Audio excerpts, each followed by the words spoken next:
যশোরের শিল্প শহর নোয়াপাড়ায় ভ্রাম্যমাণ আদালতের অভিযান, ডায়াগনস্টিক সেলগালা প্রাইভেট ক্লিনিককে জরিমানা। যশোরের শিল্প শহর নোয়াপাড়ায় ভ্রাম্যমাণ আদালতের অভিযানে নানা অনিয়মের অভিযোগে একটি ডায়াগনস্টিক সেন্টারকে সিলগালা এবং একটি প্রাইভেট হাসপাতালকে 50,000 টাকা জরিমানা করা হয়েছে।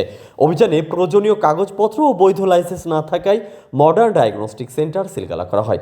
একই সঙ্গে একাধিক গুরুতর অনিয়মের প্রমাণ পাওয়ায় আলমদিনা প্রাইভেট হাসপাতালকে ভোক্তা অধিকার ও স্বাস্থ্যবিধি লঙ্ঘনের দায়ে 52 ধারায় 50,000 টাকা জরিমানা করা হয়। ভ্রাম্যমাণ আদালতের অভিযানে আরও দেখা যায় আলমদিনা প্রাইভেট হাসপাতালের অপারেশন থিয়েটারে ইজি বাইকের লাইট ব্যবহার করা হচ্ছে। এছাড়া খাবার পানির উৎসের পাশেই ময়লার স্তূপ জমে আছে, পর্যাপ্ত বেডের ব্যবস্থা নেই এবং রোগীদের কোনো রেজিস্টার তালিকা সঠিকভাবে সংরক্ষণ করা হচ্ছে না। এসব অনিয়মকে জনস্বাস্থ্যের জন্য মারাত্মক ঝুঁকিপূর্ণ বলে উল্লেখ করেন আদালত। অভিযানের অংশ হিসাবে এ হামিদ মেমোরিয়াল হাসপাতালেও পরিদর্শন চালানো হয়, তবে সেখানে কোনো অসঙ্গতি না পাওয়ায় প্রতিষ্ঠানটিকে জরিমানা করা হয়নি।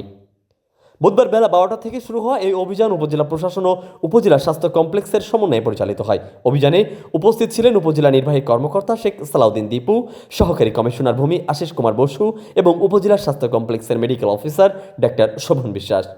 উপজেলা প্রশাসন জানিয়েছেন, জনস্বার্থে স্বাস্থ্যসেবা শৃঙ্খলা নিশ্চিত করতে এবং অবৈধ ও অনিয়মকারী প্রতিষ্ঠানগুলোর বিরুদ্ধে এ ধরনের অভিযান নিয়মিতভাবে অব্যাহত থাকবে। আমরা আজকে উপজেলা প্রশাসন এবং আমাদের উপজেলা স্বাস্থ্য কমপ্লেক্সে আমাদের সম্মিলিত প্রতিনিধি সমন্বয়ে আমরা আজকে অভয়নগর উপজেলায় আমাদের বিভিন্ন প্রাইভেট হাসপাতাল এবং ডায়াগনস্টিক সেন্টারে আমরা অভিযান পরিচালনা করেছি। আমরা আজকে বর্তমানে এখানে যে আলমদিনা হাসপাতাল, এর পাশে আমরা আব্দুল্লাহ হামিদ মেমোরিয়াল হাসপাতালেও আমরা পরিদর্শন করেছি।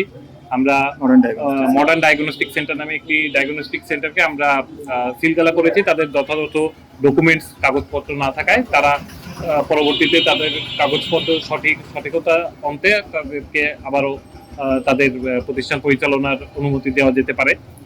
একই সাথে আমরা আজকে এই যে আলমদিনা হাসপাতাল, আমরা এখানে অনেক ধরনের অসঙ্গতি লক্ষ্য করেছি। মানুষকে স্বাস্থ্যসেবা দেওয়ার পিছনে অনেক ধরনের অসঙ্গতি আমরা এখানে পেয়েছি। আমরা এখানে এই হসপিটালকে 50,000 টাকা জরিমানা এবং আদায় করেছি এবং তাদেরকে একটি সময় বেঁধে দিয়েছি। এই সময়ের মধ্যে তাদের যে অসঙ্গতিগুলো আছে তারা সেগুলি সংশোধন করে নেবে মর্মে আমাদেরকে জানিয়েছে। আমাদের এই নোয়াপাড়া পৌরসভার মধ্যে আরো কিছু ডায়াগনস্টিক সেন্টার এবং হসপিটাল আছে যেগুলি যথাযথ বিধিবিধান মেনে কাজ করছে না মর্মে আমরা তথ্য পাচ্ছি। আমরা অদূর ভবিষ্যতে খুব দ্রুতই আমরা সেসব প্রতিষ্ঠানে আমরা অভিযান পরিচালনা করব এবং সেগুলোর বিরুদ্ধেও আমরা যদি আইনের ব্যত্যয় পাই আমরা সেখানে আমরা যথাযথ ব্যবস্থা নিব। স্যার, আলমদিনা হাসপাতালের লাইসেন্স বা অন্যান্য যে কাগজপত্র, আচ্ছা, এখানে লাইসেন্সের একটি ইস্যু আছে। লাইসেন্স তাদের 2024 সাল পর্যন্ত লাইসেন্স আছে। তাদের পরিবেশ ছাড়পত্র পাওয়া নিয়ে আমাদের এই সব হসপিটালের একটু সমস্যা আছে। আমরা এই বিষয়ে কথা বলছি। আমরা ইনশাআল্লাহ তাদের এই ডকুমেন্টগুলো ঠিক হয়ে গেলে তারা যথাযথভাবে দায়িত্ব পালন করবে। শেখ আলী আকবর, গাংচিল টিভি, ডেস্ক রিপোর্ট।